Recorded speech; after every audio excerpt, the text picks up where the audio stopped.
माता दी, welcome to all of you in पबधा क्लासेस। आज की अपनी इस वीडियो में मैं आपको कराऊंगी Dust of Snow. CBSE board की है ये।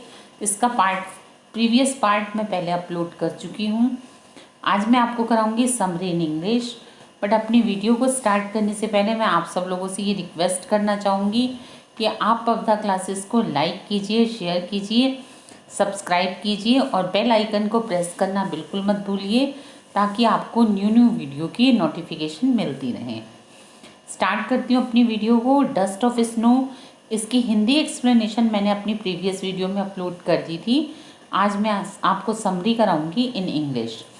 यदि आपको इंग्लिश में समरी आती है तो आप इसके क्वेश्चन आंसर भी खुद कर सकते हो, आरटीसी वगैरह खुद कर सकते हो, लेकिन मैं अपनी नेक्स्ट वीडियो में आरटीसी और क्वेश्चन आंसर वगैरह अपलोड करूँगी।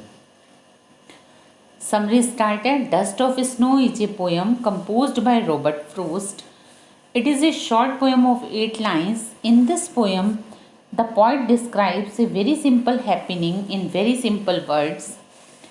It tells that something, even a small incident, may prove to be a larger significance. वैसे तो आपको हिंदी एक्सप्लेनेशन आती होगी, लेकिन फिर भी मैं आपको पैराग्राफ वाइज इसकी हिंदी एक्सप्लेन कर देती हूँ। डस्ट ऑफ स्नो एक पोएम है जिसको पोइट रॉबर्ट फ्रोस्ट ने कंपोज किया है, जो कि एक अमेरिकन पोइट हैं। ये एक शॉर्ट पोएम है, 8 लाइंस की है। इसमें पोइट डिस्क्राइब करता है कि सिंपल हैपनिंग, छोटी छोटी घटनाएं भी ज़िंदगी में बहुत बड़ा चेंज लाती हैं। रॉबर्ट फ्रोस्ट ने इसे सिंपल वर्ड्स में डिस्क्राइब किया है कि छोटी छोटी घटनाएं भी ज़िंदगी में एक बड़ा सिग्निफिकेंस, बहुत बड़े महत्व को ले आती हैं। Next paragraph. The point is upset while sitting under the hemlock tree. Suddenly a crow sitting on the tree shakes the tree and the fine particle of snow from the tree fall upon the poet. The soft and cool touch of snow changes the poet's mood from sad to happy and he starts feeling refresh.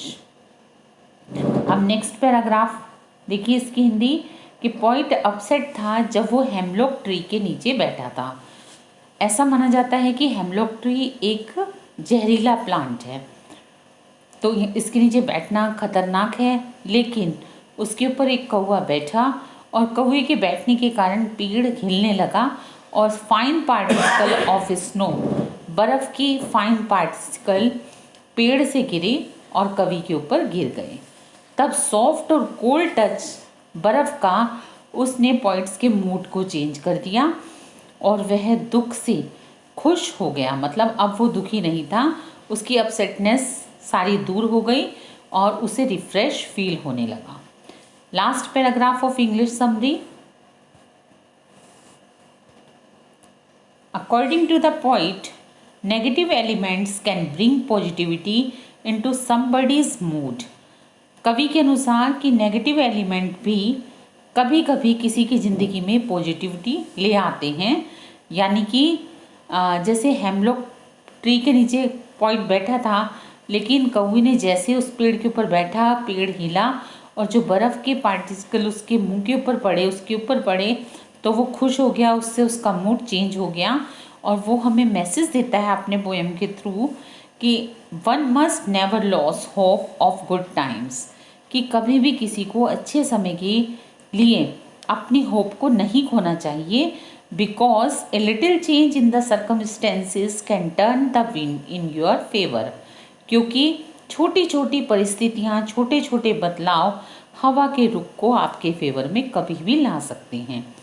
तो ये बहुत अच्छी poem है। Dust of snow educational और message वाली poem है। तो इसकी समरी अब कंप्लीट होती है। मिलती हूँ आपसे अपनी नेक्स्ट वीडियो में। आपसे एक रिक्वेस्ट फिर कर रही हूँ, आप पबधा क्लासेस को सब्सक्राइब कीजिए, लाइक कीजिए, शेयर कीजिए और बेल आइकन को ज़रूर प्रेस कीजिए ताकि आपको न्यू नोटिफिकेशन मिलती रहें। Okay bye. अब मैं मिलूँगी आपसे नेक्स्ट वीडियो में। Till then good bye. जय माता दी।